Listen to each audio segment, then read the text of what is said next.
Hello, everybody, and welcome to the second episode of the Pass Pro Podcast. It is currently 6:45 p.m. on January 14th, and in today's episode, we're going to review what just happened last weekend with Wildcard Weekend, make some picks and some bets for this coming Divisional Round, and then talk about the coaching news that's gone on this week in the NFL. So to start off, looking back at Wildcard Weekend, I got 4 of my 6 games right. I got the Bills over the Colts. I correctly predicted the Rams upset over the Seahawks. I got the Bucks over Washington and the Saints over Bears. Well, I got the Ravens over the Titans wrong, even though I said that could be I wouldn't even call it an upset. The Titans were the home dog at the time. And then the one that surprised everybody, the Browns over the Steelers, I got wrong. And I was so happy I got that wrong. So I guess starting with the first game that happened, the earliest game was the Colts-Bills game. And that was one I didn't expect to be as close as it was. The Colts, really, if the Colts had competent, if they executed, they'd win that game. The Bills, Josh Allen looked great. Stephon Diggs is still one of the best wide receivers in the NFL. Best route runner in the AFC, without a doubt.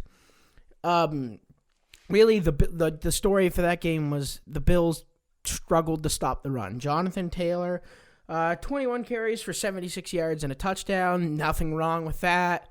The fact if the Colts had any competent quarterback outside of Phil Rivers there, good chance they win that ball game. A really good chance. So, yeah, the Bills escaped 27-24. The Colts, they missed a couple field goals, went for it and didn't get it. Just some execution things. I don't think any call Frank Reich made was really wrong. Just so happened, one of the passes Phil Rivers, overthrew by, I'd give it, a couple inches. It just nicked the tips of Michael Pittman's fingertips in the corner of the end zone on 4th down. Really, that's, a little bit shorter. That's a touchdown on a blown coverage. The other storyline is of the whole weekend, really, was the refs were pretty mediocre.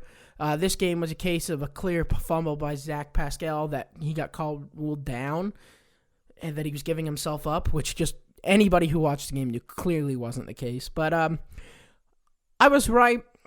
I said the Bills would win. I said Josh Allen, he's hard to stop. He looked great. Guy's got an absolute cannon.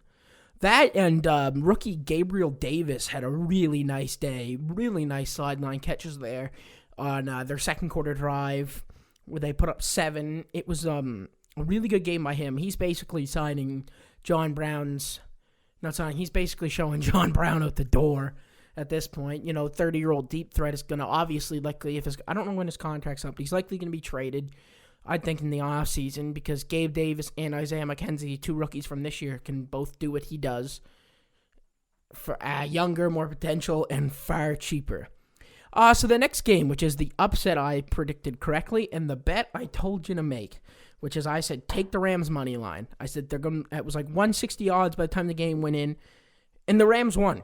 The story of the game was the Rams defense, the pick 6 touchdown in the second quarter, as well as Cam Akers had a really nice day. Cam Akers, 28 carries, 131 yards and a touchdown, as well as he had a few receptions.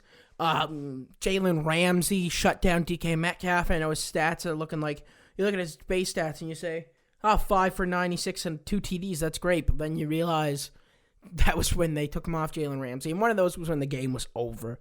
Russell Wilson looked awful. Aaron Donald, Leonard Floyd were just constantly in the backfield. Jared Goff played well enough to win. He didn't play great. Both quarterbacks, I think, finished under 50% completion percentage. Russell Wilson is 11 for 27 with 174 yards, 2 TDs, and a pick. And one of those picks was a clear screen pass he never should have thrown that Darius Williams picked straight to the house. In result, the Seahawks fired their offensive coordinator. Wouldn't surprise me if we see Ken Norton gone too. I honestly think Pete Carroll needs to go, and a lot of people are going to say I'm wrong with that, but roster as talented, the Seahawks shouldn't have just got blown out by injury-plagued Rams. The Rams weren't exactly healthy, but I said it. I said the Rams were a better coached team, and the defense was going to win out because the Seattle's offense had been playing like shit, and Seattle's defense, had been hot lately, but they've been playing shit offenses. Jalen Ramsey talked this shit after the game. Jamal Adams was talking about smoking cigars when they took the division. The Rams went in there and shut him up. And now have a date with the Packers at Lambeau that I'll talk about later. And then I think the wildest game from Saturday was a Saturday night game where the Buccaneers beat Washington 31-23. Another bet that I told you to make that would have cleared, if you waited until the game started, like I said, to take the spread. The 8-point spread, when I initially said it, got pushed. But if you waited, the spread got near 10 or 11 points, which you hit. It was an 8-point game. Washington played really well. Their defense could have played better, but Taylor Heineke played out of his ass. This guy was St. Louis. If any of you know what the XFL was last year, he was the starting quarterback for the St. Louis Battlehawks. It was a practice squad guy they picked in December and played great. He was not the reason they lost. He had one pick, but it was off a tip ball. It was really out of his control. He played really good. Washington's super young. The refs in that game, there were some mediocre calls. There was a bunch of missed face masks, trying to overanalyze some catches by touchdown by Chris Sims. Like the 31-23 score, you say, oh, that's an 8-point lead. But there was a point, the Bucks were held scoreless in the third quarter. There was a point it looked like Washington had a chance. But the 13-point fourth quarter, Tom Brady can't say anything bad. Mike Evans had 119 yards. Chris Godwin had some drop issues, though that's probably his first playoff game jitters. I assume we'll see that gone next week against the Saints. But, nothing like, if I'm a Washington fan right now, I am overjoyed. You weren't 7-9, which isn't an amazing record, and you lost your playoff game, but your defense is young, solid. You've got a shot. If you don't take a quarterback in the draft, you can probably nail one in free agency. You've got a load of cap space. This is a super deep draft for wide receivers and cornerbacks, which are the two positions you really need. You're in a good spot. There's nothing bad about what's happening right now in Washington. And then for the Bucks, you're happy. You went out and you won. You get to keep going. You went to FedEx Field, which is technically an away game. It was still, I don't even think there were fans at FedEx, and if so, Washington didn't have a lot of fans anyways. Dan Snyder, their owner's a piece of shit. But, so yeah, good takeaways for both sides. But then there was the first game on Sunday, the Ravens and Titans. Boy, congrats to Lamar Jackson. Finally getting that dumb narrative, though. He can't win a playoff game. His passing wasn't great, 17-24 for 179 yards and a pick. That pick was a really rough pass, but outside of that, he didn't have a bad day. But the Titans were doing a really good job at containing him when he broke, he broke. 16 carries, 136 yards, and a TD. That in Marquise Hollywood Brown, who's been playing really dog shit this year, had a really nice game, 7 for 109. A 20-13 win that was sealed off on a Marcus Peters pick where they proceeded to dance on the Titans logo as revenge for the game earlier in the year when the Titans were on the Ravens logo. The big story from this game, besides Lamar Jackson winning, was they held Derrick Henry to under 50 yards. That was huge. I personally think Derrick Henry got worn out. I think there was a point where, it was nice to get him those 2K yards at the end of the year, but I think come playoff time, he was worn. He wasn't hitting holes nearly as hard as he normally did. The Ravens were really doing well. They were making sure he couldn't get outside because once he gets outside the tackles and downhill, he's hard to stop. They contained him really well. Ryan Tannehill's pick really isn't his fault. Khalif Raymond, his wide receiver, fell over. Nice 20-13 win. It looked ugly. It was 10-0 going into the first quarter. It really looked like the Titans were going to run away with it. And then the Ravens' second quarter came back, made it a 10-10 game, and then the Ravens just played the better second half. The Ravens now get to go play the Bills. Mike Vrabel might lose his offensive coordinator now. It's going to be a really interesting offseason for the Titans, who have massive problems at pass rush to fix. And then the most boring playoff game of so far that was really only got headlines because it was being played on Nickelodeon. The Saints beat the Bears 21-9. Everybody expected, except everybody expected the Saints to play better. Drew Brees, 28 for 39, 265, 2 TDs. Alvin Kamara went for 99 and a touchdown. Michael Thomas got his first touchdown of the year now that he's finally back. The Bears look like shit. It's really 21-3. Jimmy Graham got a walk-off touchdown. Congratulations. We likely saw there's a possibility we saw the end of Mitch Trubisky in Chicago, but this playoff win fuck Chicago because they now have Matt Nagy and Ryan Pace staying around for another year. So the guy who traded up to take Trubisky over Deshaun Watson and Patrick Mahomes now has the opportunity to draft another quarterback. The fuck? As a Packers fan, I love it because Ryan Pace hasn't been a great GM. Paid a lot for old vets, can't not good evaluator of the quarterback talent, but my God, Bears, what are you doing? The Saints, they won, didn't really do anything great. You beat the Bears, but you only put up 21 points. It was 7-3 going into half. If the Bears had a competent quarterback, the Bears are winning. But now the Saints get to host the Bucks next week. And the Saints have beat them twice. Let's see if they can do it a third time. The final game. The one that I think everybody was happy about, except for Steelers fans. The Browns shit-pumped the Steelers 48-37. I know the 11-point scoreboard doesn't make a difference, but it was 28-0 Browns in the first quarter. Ben Roethlisberger had to throw a whopping 68 times for 501 yards, 4 TDs, and 4 picks. Juju talked a shit before the game, saying the Browns are the Browns. We're basically saying like we're gonna win. All this dancing on the logo bullshit that they were doing earlier in the year. They were an 11-0 team that had a super easy schedule, and anytime they played difficult opponents outside the Colts, they got their ass kicked. Well, the Browns did that. They did that. The first snap went over Ben's head into the end zone, Browns touchdown. Then there were picks and then punts that were scored. Baker Mayfield played really well, 3 TDs, no picks. Really efficient. This is huge. Kevin, with O-linemen missing that are now going to be back, and as well as their head coach not even being there, that was a huge win. And now they get to go next weekend. They get to play the Chiefs, which is the 1 seed. But they went 18 straight years without missing the playoffs. And then they made the playoffs for the first time in 18 years. And then won their first playoff game since 1994. Fucking people are like freaking out saying, Cleveland wins one playoff game. They don't know how to act. Shut the fuck up.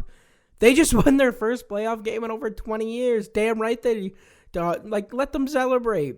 Can you imagine being a fan of that team? I'd be to the moon. I don't even care if I lose to Kansas City. You just played incredible.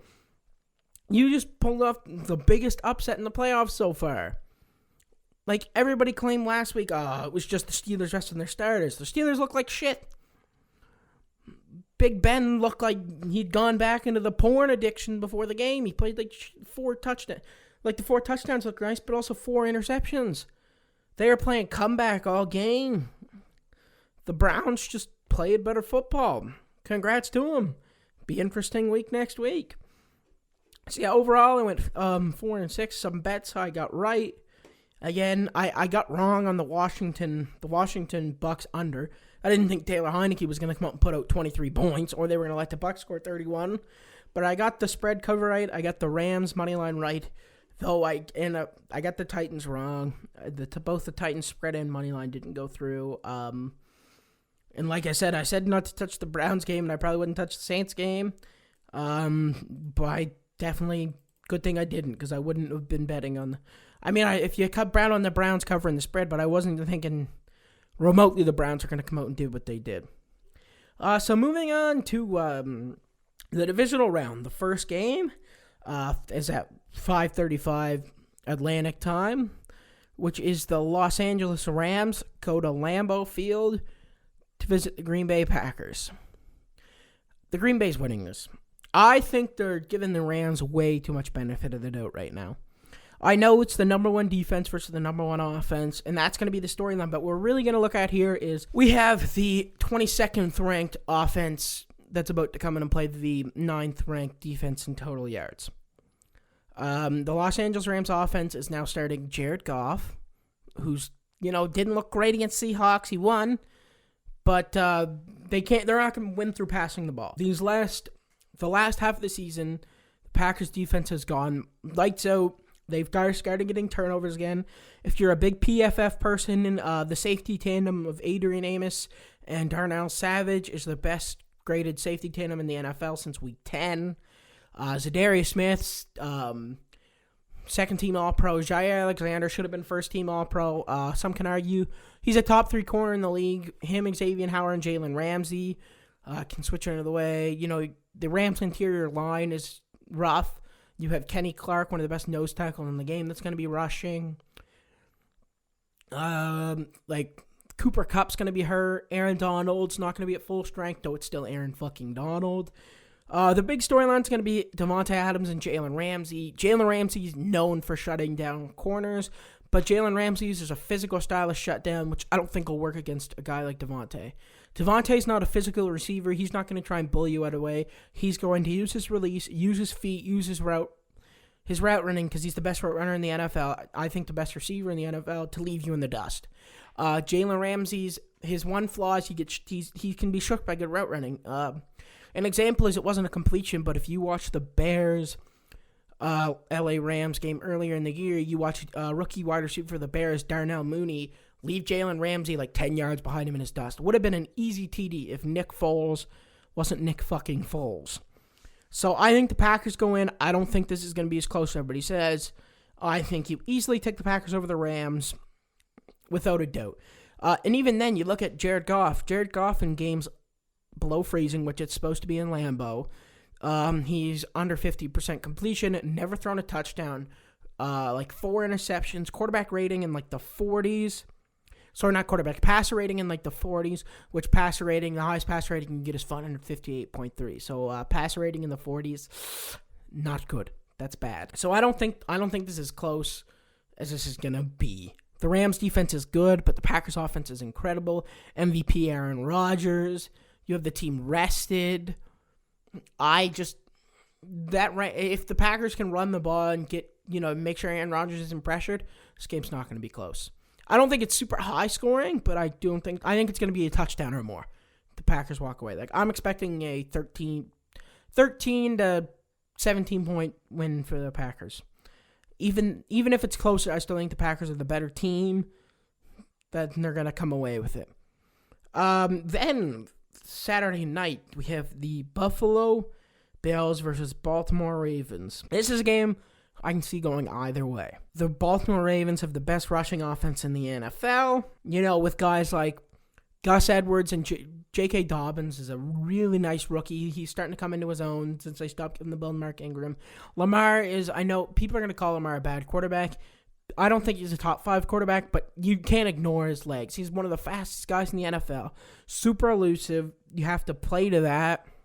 The Bills struggle with the run, but at the same time, the Bills have one of the best offenses in the NFL, points per game basis. Josh Allen's playing lights out. Stephon Diggs is damn near unguardable really well. Guys like Cole Beasley, Gabe Davis, Dawson Knox has become a red zone threat. The problem is the Bills can't run the ball, but the Bills are going to have to, try to take the top off the Ravens, because that Ravens pass rush is real. It's a top 10 defense. And the Ravens need to keep Josh Allen off the field, run the ball, take long drives. So I think this is going to be a really good game. Could possibly be super high scoring. I think the Bills will win, but I would not be surprised to see the Ravens come out of this on top.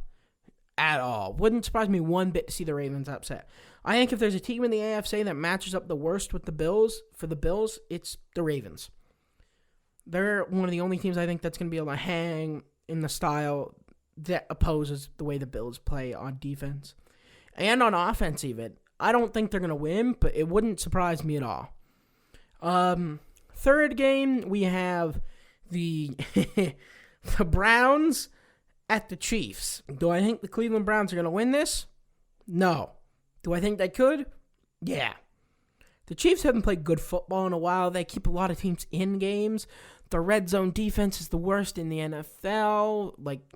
The red zone offense isn't that great because they can't stretch the field when they get to around the 20. The Browns are getting Denzel Ward back, their best corner, getting some linemen back. They're going to have to outscore the Chiefs because you're not going to be able to stop them. But Nick Chubb, really good running back. Jarvis Landry, solid receiver. And then you have Austin Hooper and David Njoku. if this kind of Baker Mayfield we have, which doesn't make a mistake, keeps up, I don't think the Browns are going to get blown out. I think this could be a closer game. To me, it's either a blowout or it's real close, and there's no in between. That's the same way I feel about the Packers and Rams, though. These are both games where I feel like where the low seed comes by the 1 seed. I feel like it's either a close game that the 1 seed wins or it's an absolute blowout. But I think the Browns can hang. I think they can. I think they will. I think it's going to be a good game, but I think I think Kansas City will end up winning. Just because I don't think Cleveland's fully ready to make a Super Bowl run yet. But they can't be upset. Like, they are a couple corners in a super deep corner class. They can get a corner with their late first rounder. Like, you got to be happy, even if you lose to the Chiefs. Final game, Sunday night. Tampa Bay Bucks go into New Orleans to play the Saints. This is one, you look at the two matchups earlier in the year, you say, oh, Saints are going to win. Not even a question. The Saints really dominated them 2 times in a row, but the Bucks, as of lately, have been hot. They put up 31 on a top 5 defense, scoring and passing-wise in Washington. Tom Brady's playing really well. They're doing a good job of protecting Tom Brady. Mike Evans is really Antonio Brown's been cooking lately. Leonard Fournette's being a great playoff back. With Ronald Jones out, he's taking those gritty carries up the gut. Cameron Brate had a really nice game against the football team. And you could see Tampa Bay winning this. I still think the Saints win. They're a more complete football team. Drew Brees, though, doesn't have a lot of the arm anymore. You have a healthy Mike Thomas coming back, who played really well. Alvin Kamara is one of the best running backs in the league. You have a great offensive line, and then on defense, you have a great defense. You've got, Marshawn Lattimore. You've got Cam Jordan. Chauncey Gardner-Johnson's probably gonna try and bait Mike Evans to fight him because he seems to love. He's baited 2 punches at a Bears players in Javon Wims and Anthony Miller this year. The guy runs his mouth and he pisses people off. And it wouldn't surprise me if he tries to instigate stuff with the Bucs to get somebody to punch him and go out. He's played really well. Quan Alexander, and Demario Davis from the linebacker spots. The Saints, I think, will win. This is another one. I wouldn't be surprised if the Bucs upset. It wouldn't blow me away at all. I don't think it wouldn't at all. So, for my picks, I have the Packers, the Bills, the Chiefs, and the Saints, who are all the favorites so far. But it wouldn't surprise me if the Ravens upset or the Buccaneers upset. Now, if we want to go into some football betting for the weekend, if you're looking at the Los Angeles Rams Green Bay Packers game, a bet I would absolutely take right now is I'd take Green Bay covering the 6.5 point spread. I think this game's going to at least be a touchdown win for Green Bay. I honestly do. The Rams didn't look great on offense. Take away that pick 6, and it's a 3-point game in Seattle. Rodgers, the Packers have the least amount of turnovers in the NFL, meaning they give away the ball the least. Rodgers isn't going to give you picks. It's rare. They don't turn the ball over much. If there's a team, the Rams capitalize on turnovers to get good field position because Goff can't drive down the field. I don't think Green Bay's going to give them the opportunity to do that. Aaron Rodgers is, one of the, if you look at PFF, he's the highest graded playoff quarterback of the 2000s. No, it was the 2010s, of the last decade. He's, a lot of people try to hold that he doesn't win playoff games on him, but if his defense averages 37 playoff points a game. The Packers defense finished 9th in total yards, total. Last time Rodgers had a top 10 defense in total yards, he won a Super Bowl. I think the 7-point spread is an easy play.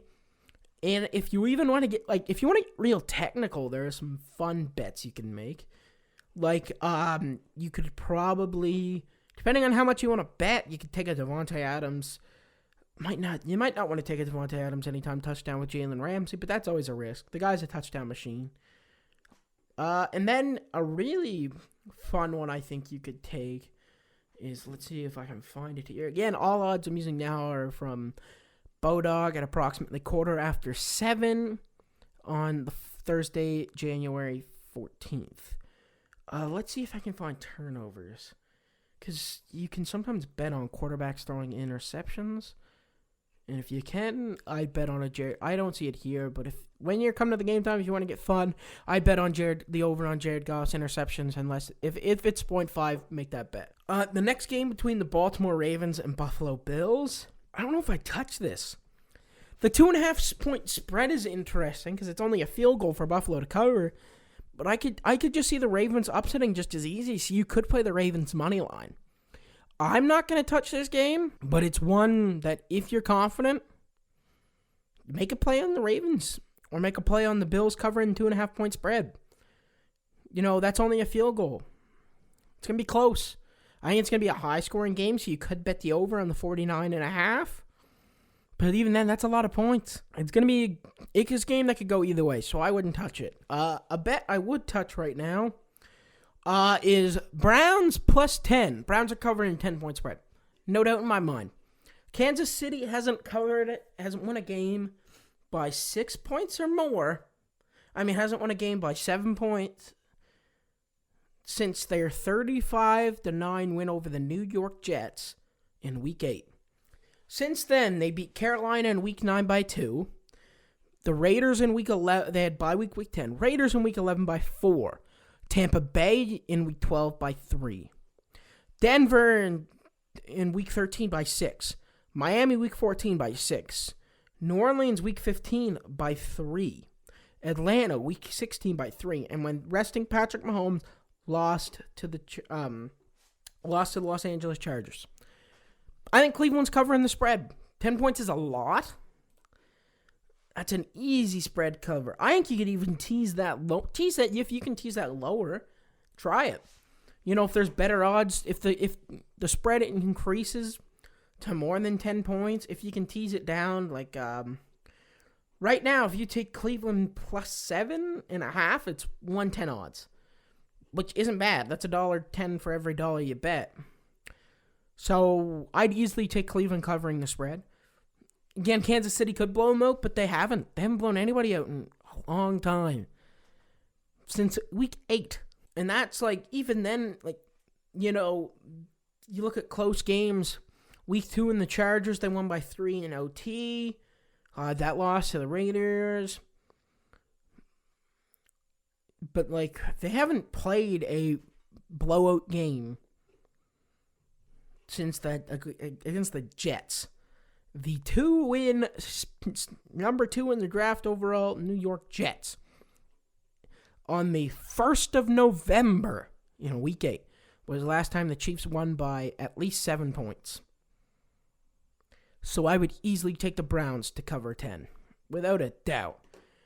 In the final game with the Saints and the Buccaneers, I don't think this is another one I probably wouldn't touch. If you're confident, Bucks money line. The over-under's 52. Wouldn't touch that. Spreads are 3. That's risky because a field goal, only winning by a field goal means that you're going to get a push. Same with the Browns game. Over-under 57. I wouldn't. If I was going to bet there, I'd probably bet the under, but 57 was also hitting the game with the Steelers, who had one of the best scoring defenses in the NFL, so wouldn't risk it. Really wouldn't risk it. Same with I don't think there's nothing about this Bucks game that entices me. Maybe the Bucks money line, maybe, because I could see the upset, but it's hard to beat a team 3 times in a row, yeah, but the Saints are a really complete football team. So if we want to review bets I'd look at taking, Packers covering a 6.5, plus if the over-under on Goff's throwing a pick is 0.5, hit that. Wouldn't touch the Baltimore Ravens and Buffalo Bills, but if you're feeling risky, you can bet on the Ravens money line. For sure, take Cleveland plus 10 on the spread. Hopefully that number increases. But if as long as it stays at 7 or more, I'm taking it. And then I wouldn't touch the Bucks in New Orleans, but if you're feeling risky, take the Bucks money line. And then finally, this has been an interesting week for coaching news. Start of the week, the Eagles fired head coach Doug Peterson. news came out that apparently Peterson was tired of being told what to do, and he said he's reported out that he was at peace with the move.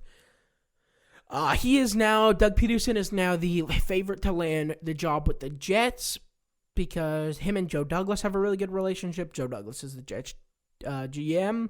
I don't think Doug didn't have a great year this year. Obviously, what he pulled in that Week 17 game made him lose the locker room. No surprise the Eagles fired him. He did also win a Super Bowl. So I'm not gonna say he's a bad coach. He ruined Carson Wentz. It's risky. But if you give him a rookie QB in the Jets, maybe he works it out. He's the head coach favorite for the Jets.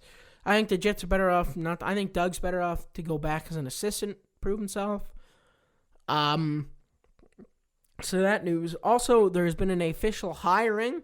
Well, I don't know if it's technically official. I don't know if contracts have been signed. But per Michael Lombardi, and then this morning, the Jags had hired Urban Meyer, former college coach. Now I'm going to move his way into the NFL. He did have a plane touchdown in Jacksonville today, so even if contracts haven't been signed, he's head coach. He's going to be coach of the Jaguars. That's interesting. I don't think Urban Meyer will work in the NFL. A lot of college coaches don't, because in college you have a lot of control over your players. Like, you can tell them what to eat, what not to eat, what to do, what not to do. You know, you're like a GM as a college coach. In the NFL, that shit doesn't fly. Like, you wonder why Bill Belichick disciples typically don't work outside of Bill Belichick? Because when you try to control a player, they'll tell you to go fuck off. Look what happened with Matt Patricia in Detroit. Darius Slay was tired of his shit and wanted out. Like, if Urban Meyer tries that shit in the NFL, players are just going to laugh in his face. Like, your players are making some of them more than you as a coach. And you've got to know your place. You are their leader, but you can't tell them how to live their lives. You can just tell them what to do on the football field. If it works out for Urban Meyer, great, but the dude's played health risks for years. Anywhere he went in college, controversy followed. He'd go win a championship, controversy would come, leave. I don't know how long he lasts in Jacksonville. Wish him the best of luck. It's been a huge hire. People are loving it. I don't know if I feel that way yet, but it'll be interesting. In other news, reports came out earlier this week that Adam Gase, former coach of the Dolphins and Jets, was slated to be the favorite for the Eagles job. And if the Eagles fucking hire Adam Gase, they deserve to never win a Super Bowl again. Like, fuck off. This guy blew up Miami, then went to the Jets and did shit. I mean, look, Ryan Tannehill looks okay before Adam Gase. Adam Gase comes in, he plays like shit. He goes to a half-competent offensive coordinator, and he's playing amazing football. One of the most efficient quarterbacks in the NFL. Adam Gase is, outside of his offensive coordinator days, where, you know, he had the offense with the Broncos and Peyton Manning, which, you know, was one of the best offenses in history. But Adam Gase can't be a head coach. He had fucking Peyton Manning. If you don't do good with Peyton Manning, you shouldn't be allowed to coach. Best hire Adam Gase as a fucking coordinator. Don't put him in as head coach. He doesn't deserve it. He's done nothing but fail in his head coaching career. There's no reason to keep beating the dead horse. Just dig the fucking grave for it and get rid of it. Be done with it. And then I think the most popular head coaching candidate right now would be San Francisco 49ers defensive coordinator Robert Saleh. Really good defensive coordinator. Hoping he stays away from Detroit. He's a really good defensive coordinator. Really smart guy. Obviously, he's getting a lot of interviews. So is now Titans offensive coordinator Arthur Smith is getting some interviews. Atlanta, I know, interviewed Green Bay offensive coordinator Nathaniel Hackett. Brian Dable, the Bills, is getting a lot of interviews. Wouldn't surprise me if you see Brian Dable coaching next year. There's definitely going to be some shakeups, and losing offensive coordinator sucks. When you're a defensive-minded head coach and you don't call the offensive plays and you're requiring a Brian Dable and Arthur Smith, losing them is hard. That's why, like, Nathaniel Hackett's going to be a tough loss in Green Bay, but with Matt LaFleur calling the plays, it's not as bad of a loss. When you have to find a new play caller, that's tough. And Brian Dable's done wonders with Josh Allen this year and that Bills offense in general. So these next few months of head coach hirings are going to be super interesting. Obviously, I don't think they can make, well, I guess you can make technical hires. Most guys won't make hires till the offseason. Chiefs offensive coordinator Eric Bieniemy is another guy that's going to get tons of interviews. Likely he might be a head coach somewheres, but a lot of rumors are he doesn't interview well, so there's a good chance he might still be in Kansas City. Could be. It's going to be a really interesting offseason. But yeah, over the week, basically, Urban Meyer in Jacksonville, we'll see how that goes. And the Eagles told Doug Peterson to go pound fucking sand. None of those really. Urban Meyer was the favorite in Jacksonville for a few weeks now. And after that Week 17 shit with Nate Sudfeld, nobody expected Doug Peterson to keep his job, except for apparently the owner said he was safe. But owners have been known to lie, and it's people have been safe before and then get fired right after. So that's everything for this week. I'd like to thank everybody for watching. You can find me at PassProPod on Instagram, Facebook, and Twitter if you want to know news about when the podcast released, what the episodes are on, or just some fun social media posts throughout the week. Once again, I'd just like to thank everybody for watching. Thank everybody for watching. Thank everybody for watching. Thank everybody for watching. Thank everybody for watching. Thank everybody for watching.